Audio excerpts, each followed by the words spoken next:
Yo, yo, yo, yo, yo, what is going on, COD Familia? It is your boy BN, aka Mr. Kingdom Builder. And today, we are giving you what I hope is going to be an awesome suggestion for the game. I definitely want to try and do more of these in the future as well.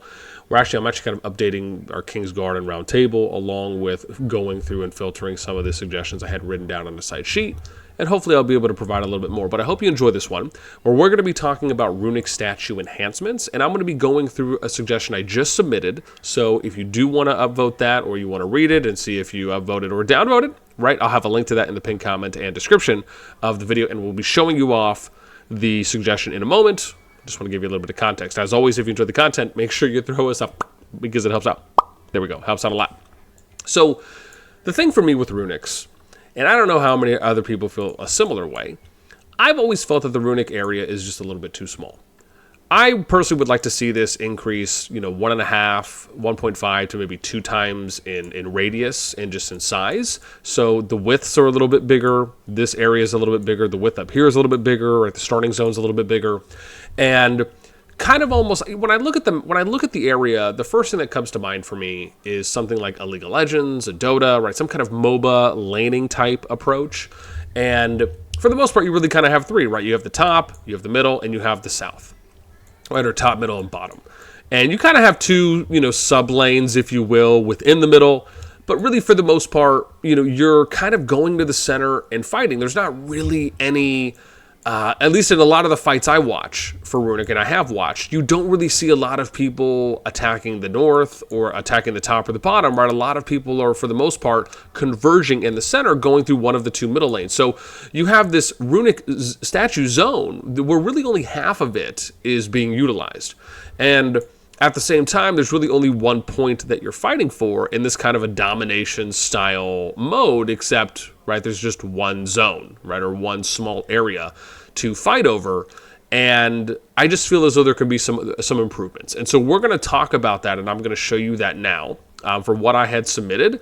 And then we'll kind of go over and maybe give an explanation on how that looks in game.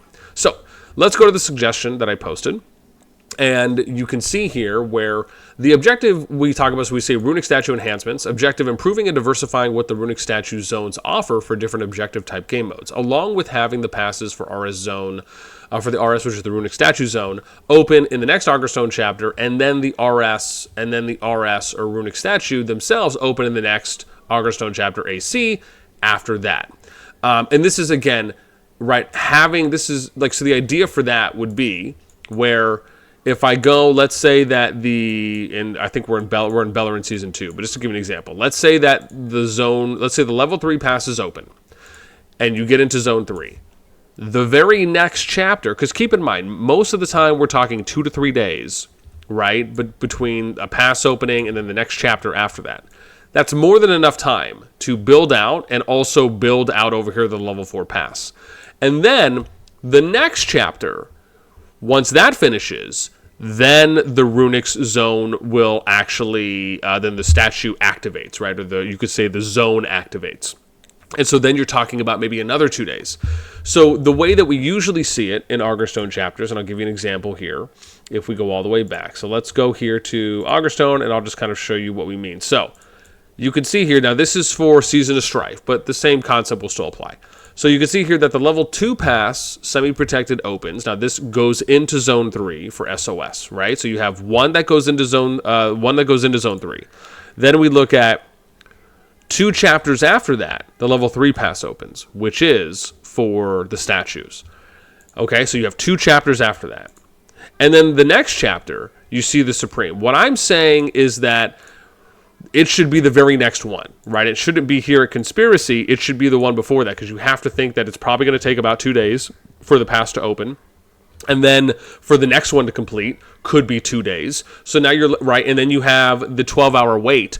So, right, what almost feels like 4.5 days, which it could be, is now 6.5 days.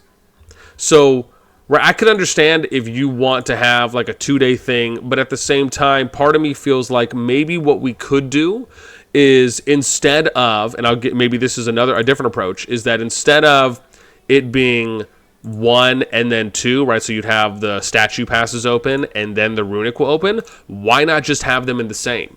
Why not have it where the very next chapter, after a pass opens, is where you have the runic pass? In this case, let's just say it's the level 3 pass, right? So you'd have the level 2 pass open, the level 3 pass would open here, and the runic would be there. So 12 hours once this finishes. Right now, you're talking 2.5 to 3.5 days where you're going to be able to get the runic. It's not going to take you that long to, for the most part, get all the territory that you need made within that time. And if so, you're still going to be close to having the zone, I would say arguably filled out.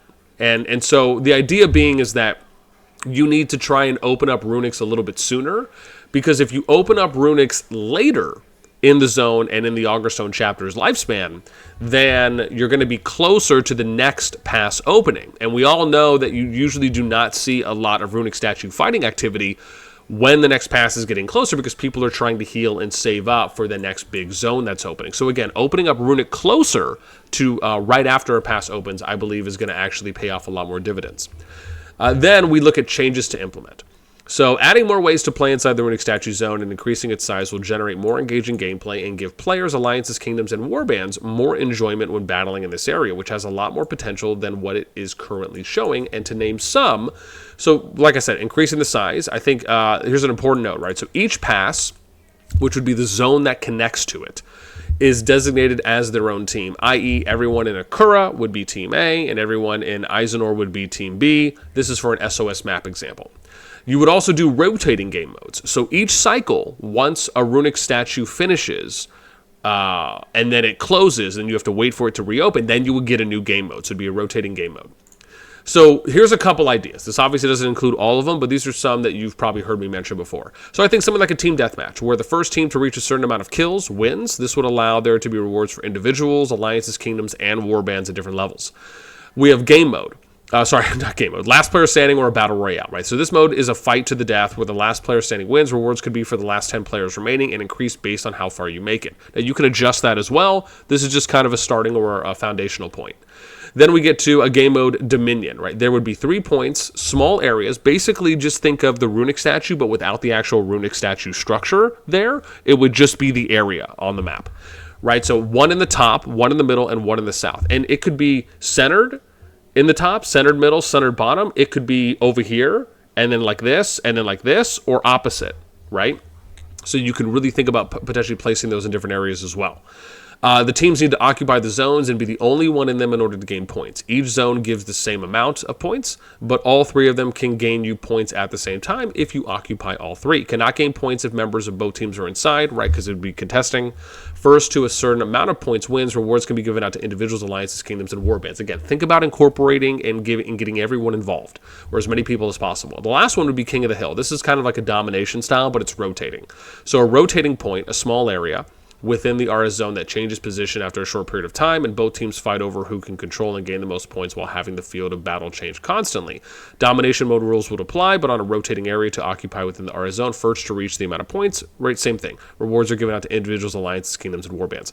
And then the thing I had mentioned here is consider removing the runic statue structure for some of the modes where the area is left there, as this would be more user-friendly to the players, just not having to worry about kind of seeing the big visual. So an example of this, if we go over to a runic area. Oh gosh, hang on, I'm already back there. Let's do this. And let's go back to an area real quick. So if we go to a runic, I'll just give you a couple examples here. Where am I? Here we go. So something here would be, and let's, oh man, I wish I could, it's like close. But idea would be, like, let's say if this area was a little bit bigger, maybe you'd put a King of the Hill point here, right? So maybe you'd have certain points, like a point could be here, a point could be here, here. So like left, middle, right. And the same thing would apply here.